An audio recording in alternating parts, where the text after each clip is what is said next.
ఈ రోజు junior NTR cinema ఆడనివ్వమని చెప్పి ఎమ్మెల్యేలే ఇస్తా ఉంటే ఒక డిప్యూటీ సీఎం పవన్ కళ్యాణ్ ఉన్నారు. వీళ్ళంతా ఏం చూడాలి అసలు? ఈవీఎంలు అనుకున్నారా వీళ్ళు మార్చి మోసం చేయటానికి? సినిమాలో సినిమా టికెట్లు అనేది అభిమానులు ఎన్టీఆర్, పెద్ద ఎన్టీఆర్, చిన్న ఎన్టీఆర్ అభిమానులు అందరూ కూడా చిన్న ఎన్టీఆర్ సినిమా చూస్తారు. వీళ్ళు చిన్న ఎన్టీఆర్ సినిమా నేను ఆపేస్తాను అంటే సూర్యుడిని అరచేత్తో ఆపుతాము అన్నంత హాస్యాస్పదంగా ఉంది. సినిమా బాగుంటే ఎవ్వరు ఏం చేయలేరు, బాగాలేనప్పుడు ఎవరు ఆడించలేరు. అది హరిహర వీరుమల్లమే విషయంలో మీకు తెలుసుంటుంది. సో ఎమ్మెల్యేలు తలకిందులు తపస్సు చేసి టికెట్లు ఫ్రీగా ఇస్తే కూడా వాళ్ళ అభిమానులే థియేటర్కి రాలేక ఏడుస్తూ ఆ సినిమాని ఎలా తిట్టారో మనం కళ్ళారా చూసాం. సో ఇప్పటికైనా వాళ్ళు తెలుసుకోవాల్సింది రాజకీయం రాజకీయం లాగా చేయండి, సినిమా వాళ్ళు చూసుకుంటారు.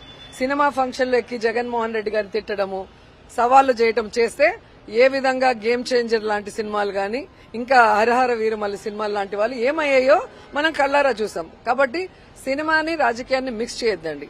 జూనియర్ ఎన్టీఆర్ రాజకీయాల్లో లేరు, ఆయన సినిమాలు చేసుకుంటున్నారు. ఆయన సినిమా ఏ విధంగా సూపర్ హిట్స్ అవుతున్నాయి, ఏ విధంగా ఆయన పర్ఫార్మెన్స్ కి అవార్డ్స్ వస్తున్నాయి ఇంటర్నేషనల్ లెవెల్లో మనం కళ్ళారా చూస్తున్నాం. కాబట్టి ఊరికే మైకులు ఉన్నాయి, మా పచ్చ ఛానళ్ళు ఉన్నాయి, మేమేం చెప్పినా వేస్తారు అనుకుంటే చూసే జనం నవ్వుతారు.